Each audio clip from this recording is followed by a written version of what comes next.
The Fool King and the Prince of Flies, King Ahaziah and Elijah, 2 Kings 1. Have you ever seen a toddler cover their eyes with their hands and say, "You can't see me"? Well, in this story, Israel's king Ahaziah does exactly the same thing with God. Watch how unbelief makes a fool of King Ahaziah. After King Ahab dies, his son Ahaziah becomes king. But unfortunately, Ahaziah is just another little Ahab. He doesn't love Yahweh, and he runs after that fake god Baal. People in Israel like to spend evenings talking and visiting on the cool rooftops. One day, Ahaziah is on his roof when the lattice he's walking on breaks and he falls. He's badly injured. Ahaziah wonders if he'll ever get up again. Will he ever get better? In this hard time, does he turn to Yahweh, the only one who can help him? No. Instead, he sends his servants on a long journey to look for the fake god Baal.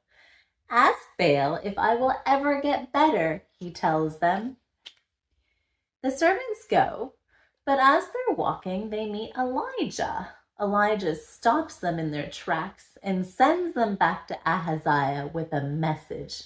"Why are you pretending there's no God in Israel?" he asks. "Why are you running to Baal-zebul?" Now back then, the name Baal meant prince, but here Elijah calls him Baal-zebul, which means prince of flies or prince of poo. And that's what Baal was. Nothing more than a fake god, a prince of poo. King Ahaziah walks right past the real true God, Yahweh, and runs for help to the prince of poo. What does Yahweh think about this? Elijah tells Ahaziah, "This is what Yahweh God says. You'll never get out of bed again. You will certainly die." Those are hard words for King Ahaziah. He's looking for help from the fake god Baal, the prince of poo. But the fake god can't help him, so of course he's going to die. If only he would ask Yahweh God, the real God, for help, he could be healed. But because he's stubborn, he'll get no help. That's just and fair, isn't it? But God is being merciful too. He's giving a warning. Like a fence on a dark night blocking the way to a steep cliff, God is warning that foolish king. Don't do this, Ahaziah. Don't die trusting in Baal. You're going to kill yourself. The king's servants run back to Ahaziah with the message and tell him what God said. The messenger had a hairy robe and a leather belt, they tell the king. "That's Elijah, all right," King Ahaziah says. And what does he do next? Humble himself like his father Ahab did? Ask God for forgiveness and help? No. He's more foolish than that toddler covering his eyes, thinking he's invisible. Ahaziah thinks he can shut God up.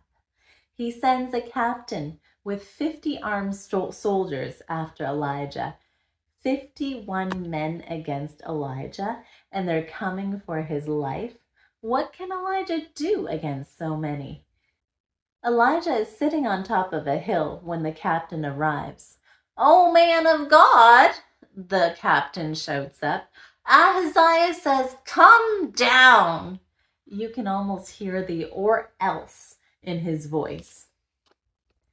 Elijah answers him, "If I really am a man of God, let fire come down from heaven and burn up you and your 50 men.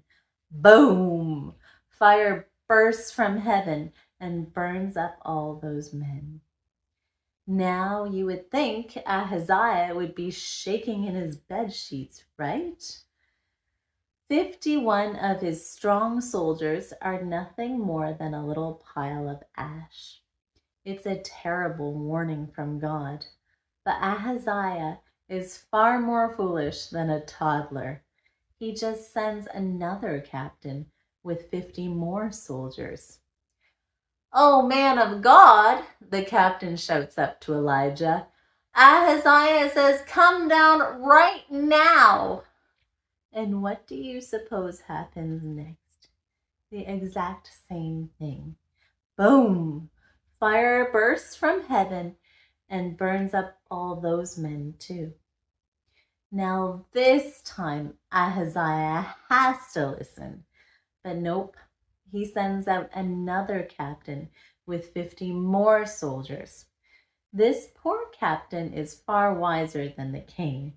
Shaking in his shoes, he goes up the hill and humbly falls on his knees before Elijah.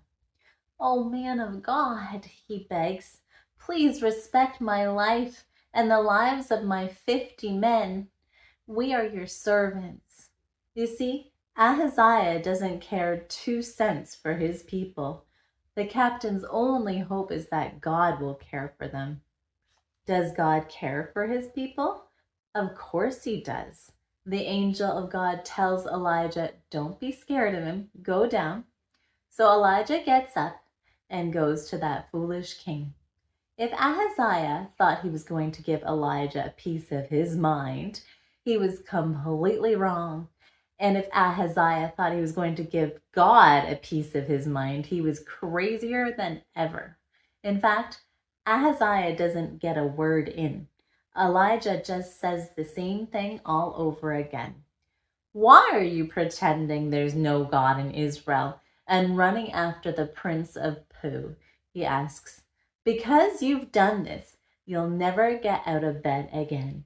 You will certainly die." Well, Ahaziah, God has kindly given you another warning.